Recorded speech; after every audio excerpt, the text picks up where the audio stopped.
what you did nicely when I first heard it was you tapered that down. You went down softly, right? You finished the phrase. Ta-dum, fall down.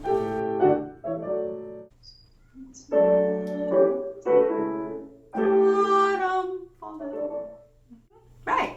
It makes it very cajoling it a little and charmingly. Otherwise, this can all sound very robotic. And then the next phrase comes back. Ta-yum, pa-dum, pee-yum, pa-dum.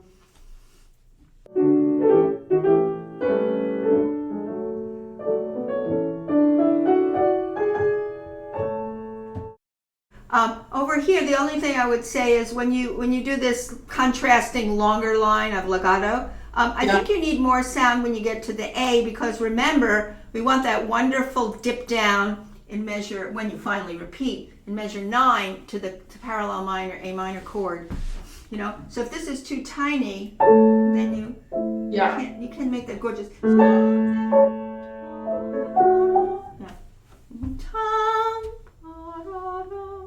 When you finally get there, you just push into that. You're pushing into the cadence from below.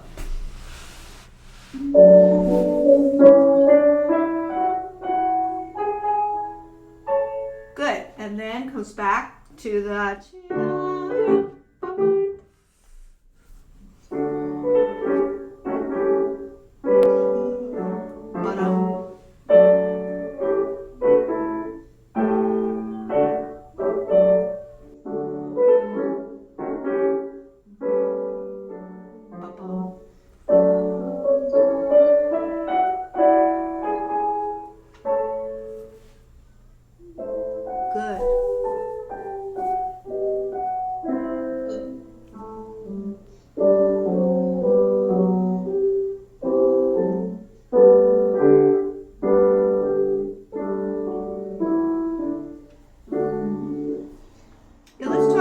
Let's talk about that, because I think you want to hear da da dee dee da. So da da dee da dee da. So we don't want to hear so much alto. We don't want to hear. We want to hear da da dee da da da. So subdue your that.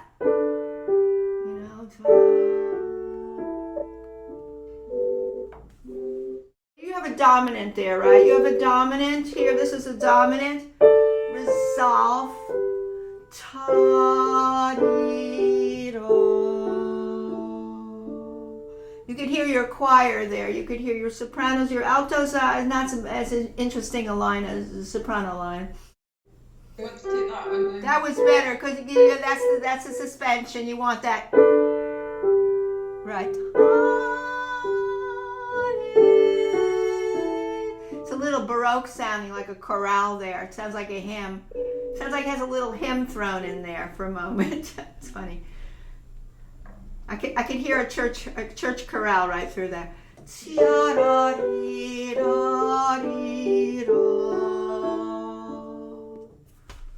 You know what's hard about it? It's because you can't really make a legato through there because of the repeated notes when you go in CBA, and the inner voice makes it become choppy. That's what happens. So you have to do an illusory legato that the listener is fooled into believing it's sort of legato.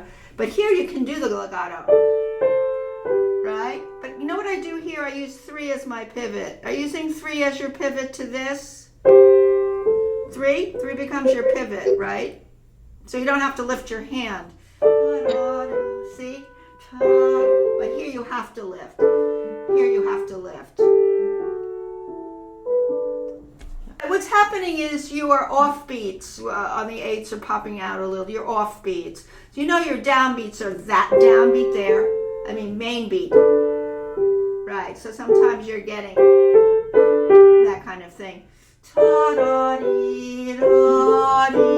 Wrist forward. Actually, your wrist is coming forward because they're pairs of 8s, right?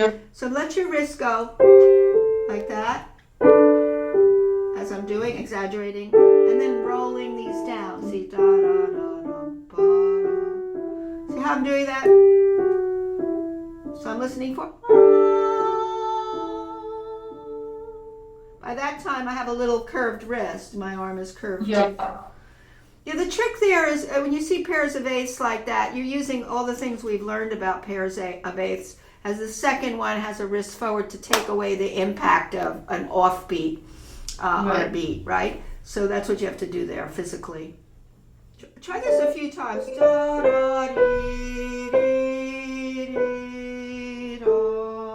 that lifts the baggage off the other stuff. It's just the lead voice is upstairs.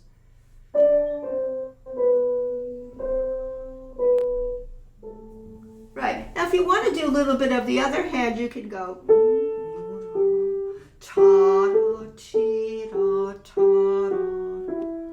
I just kind of took that middle voice, without the chord there.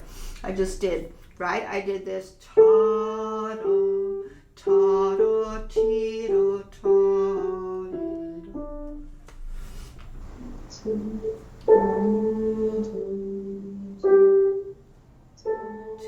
one, 1, 2, 3, 2, 4, 3, 2, 1. I'm just doing that outline there. Right. So it is tallest, leanless, roll across there. That's the whole thing. I think once you get that, physiology or choreography, it will work well for you. Yeah, the alto. I'm actually taking just the bare bones of the alto. See, lean, less, roll across here. When I say lean, I mean the lean is so minor because we're listening for the upper voice. But it's been popping out, and this is easy for students to do that all over the place. So it disjoints it, it offsets it, imbalances it. You got to make believe you're in the choir, and the choir master says, let me hear.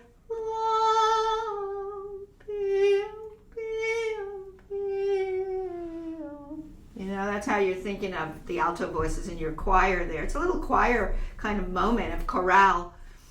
I sing my alto as I'm playing my soprano, so I know what it's doing and how I'm shaping it.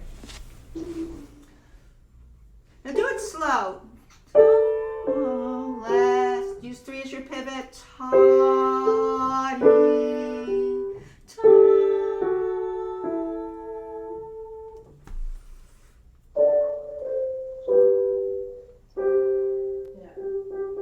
are you going to balance this? Are you leaning towards your 5? So I'm leaning. I can see my hand leaning toward my 5 here, right? Leaning. I'm actually looking at the shape of my hand to see how I do that. See? I still hear the C more than I hear. Yeah. Because there's that choir. This is totally chorale. It's like Bach here. He's counterpoint Bach there, chorale.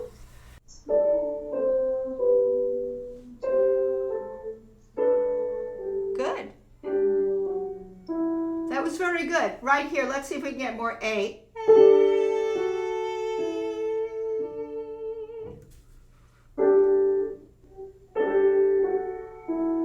There you go, because by the end you want the hollow 5th resounding still. There it is. You still hear more A, right? You don't want to hear the D thump. You want the A that survives all of that descent. Mm-hmm.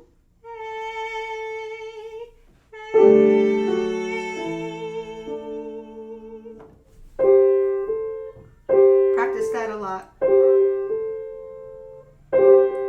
Practice this a lot. B, B, A.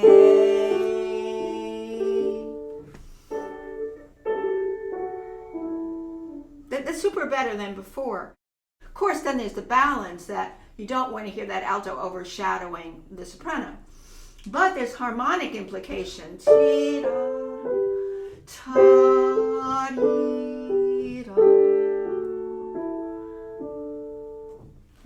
Tricky, very tricky. Things can pop out there.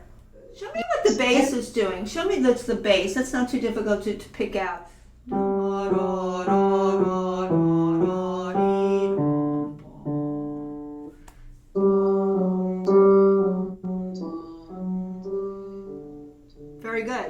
Good. Now let's do the top voice and the very bottom voice, just the soprano and the bass. You're leaning on T and breathe in. Lean on. And so all you'll be doing is 5, 4, 5. Have memorized this. 5, 4, 3, 5, 4, 5.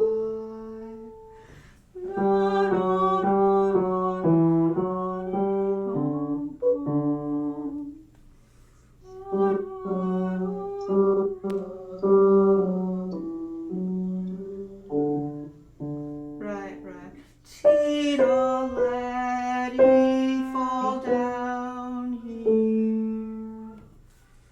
Tita, da, dee, da. So it's lean last. By the way, right? Wrist, wrist. Wrist, wrist.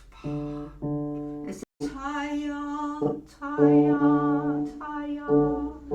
Yeah, Pana. Because it actually is a legato. He's doing a legato across the same notes, right? That's the trick of playing legato with the same notes. You can actually do it.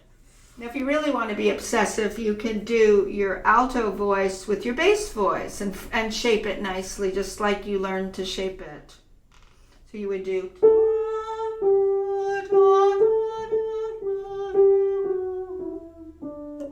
against.